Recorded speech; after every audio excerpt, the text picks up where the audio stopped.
চট করে আসতে চায়, চট করে আসবে, উনি আবার চট করে কাশিমপুরে চলে যাবে, চট করে কেরানীগঞ্জে চলে যাবে, এটা ওনার রাইট আছে, কোনো সমস্যা নাই। ইন্টারপোলের মাধ্যমে অ্যারেস্ট ওয়ারেন্ট জারি করে তাকে প্রয়োজনে বাংলাদেশে ফিরিয়ে নিয়ে আসতে হবে।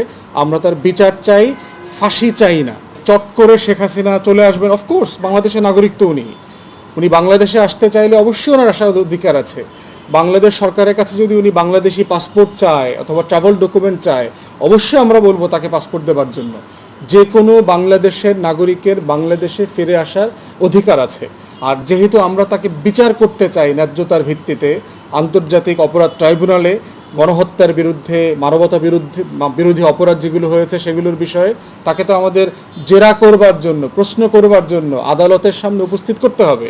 তাই ইতিমধ্যে আমরা দাবি জানিয়েছি যে বন্দি বিনিময় চুক্তি যেটা ভারতের সাথে বাংলাদেশের আছে, সেটার মধ্য দিয়ে শেখ হাসিনাকে বাংলাদেশে ফিরায়ে নিয়ে আসবার জন্য চেষ্টা করতে হবে।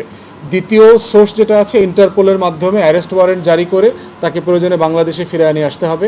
আমরা তার বিচার চাই, ফাঁসি চাই না, বিচার চাই। আমরা যেটা বারবার, শাহবাগীদের সাথে আমাদের এই আন্দোলনের পার্থক্য হতে হবে, আমরা ইনসাফের সাথে ন্যায্যতার ভিত্তিতে শেখ হাসিনার, আওয়ামী লীগের নেতৃবৃন্দ যারা ছিলেন, অবৈধ সংসদ দখল করে যারা ছিলেন, সবার ন্যায্যতার ভিত্তিতে, ইনসাফের ভিত্তিতে বিচার চাই, তথ্য প্রমাণ সব কিছুর ভিত্তিতে। তো ওই জন্য যদি চট করে আসতে চায়, চট করে আসবে, উনি আবার চট করে কাশিমপুরে চলে যাবে, চট করে কেরানীগঞ্জে চলে যাবে, এটা ওনার রাইট আছে, কোনো সমস্যা নাই। বাংলাদেশের ভিতরে উনি থাকবেন। আমরা ধরেন বাংলাদেশের মানুষ দীর্ঘদিন আন্দোলন করে একটা তত্ত্বাবধায়ক সরকার ব্যবস্থা চালু করেছিল। সেটা অনেক দিন ফাংশন করেছে, তার মধ্যে অনেক ত্রুটি বিচ্যুতি থাকতে পারে, কিন্তু একটা নির্বাচন বলে একটা জিনিস এখানে করা সম্ভব হয়েছিল। কিন্তু যেটা হইল যে একটা আদালতে গিয়ে 4 জন 3 জন এরকম একটা ভোটাভুটির মতো করে 4 জন এটা বাতিল করার পক্ষে চলে গেলেন, 3 জন এটা বাতিলের বিপক্ষে থাকলেন। বাংলাদেশের মানুষ 15 বছর ধরে যে লড়াই করলো, সংগ্রাম করলো, ভোটাধিকারের জন্যে জীবন দিল, তাদের সমস্ত কিছু বাতিল হয়ে গেল। আবার 15 বছর, 16 বছর, 17 বছর একটা ভোটারবিহীন অবস্থার মধ্যে একটা সরকার বসে থাকলো, এবং তাকে সরানোর জন্যে হাজার হাজার মানুষকে আহত হইতে হলো, অন্ধ হইতে হইল, হাজার মানুষকে আসলে জীবন দিতে হলো। এই যে পরিস্থিতি হয়, মানে আমরা একটা জিনিস অর্জন করি, তারপরে এটাকে টিকিয়ে রাখতে পারি না, এই জায়গাগুলি আমাদের আসলে নতুন করে এবার যখন আসলে পরিবর্তনটা হয়েছে, তারপরে আমরা যে পরিবর্তনগুলি করতে চাই সেগুলির ব্যাপারে সতর্ক দৃষ্টি রাখা দরকার মনে করি। আমি সেই জায়গা থেকে 2-3টা কথা বলে আমার কথাটা শেষ করব। প্রথমত হচ্ছে যে পার্লামেন্ট নিয়ে যে কথা হচ্ছে, ধরেন এটা দ্বিকক্ষ বিশিষ্ট হইতে পারে। ভোটের যেটা কথা হচ্ছে যে আসলে ভোট এরকম সংখ্যানুপাতিক হইতে পারে, সংখ্যানুপাতিক এবং ধরেন এই বর্তমান যে পদ্ধতি এটা বিস্তৃতভাবে হইতে পারে। এগুলি নিয়ে অনেক আলাপ আমাদের একাডেমিক পর্যায়ে, আমাদের রাজনৈতিক মহলে এই তর্কটা চলতে পারে। কিন্তু বাংলাদেশে প্রথমত যেটা নাই, যেটা আসলে একটু আগে আমার আগে যিনি আলাপ করলেন, বাংলাদেশে কি কোনো সংসদ আছে? বাংলাদেশে ধরেন নির্বাচিত সংসদ আমরা পাইছি।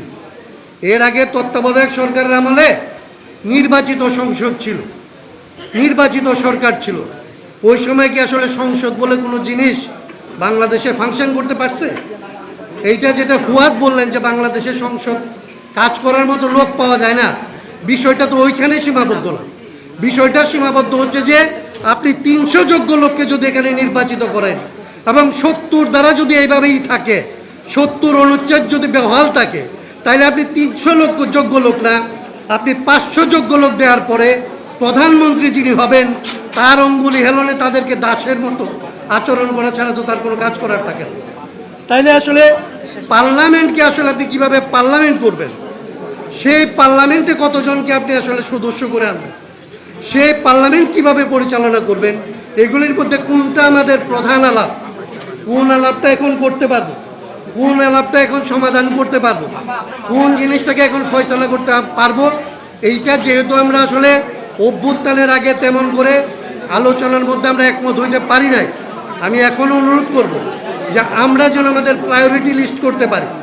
আমার একটা পক্ষপাত আছে, একটা জিনিস আমার করতে ভাল লাগে, আরেকটা দলের আরেকটা জিনিস করতে ভাল লাগে, আরেকটা দলের আরেকটা জিনিস করতে ভাল লাগতে পারে। আমরা যারা আন্দোলনে ছিলাম, আমরা যারা আন্দোলনের মধ্যে দিয়ে একবার 31 দফার মধ্যে আসলে ন্যূনতম 31 দফায় আমরা একমত হয়েছিলাম, এই 31 দফা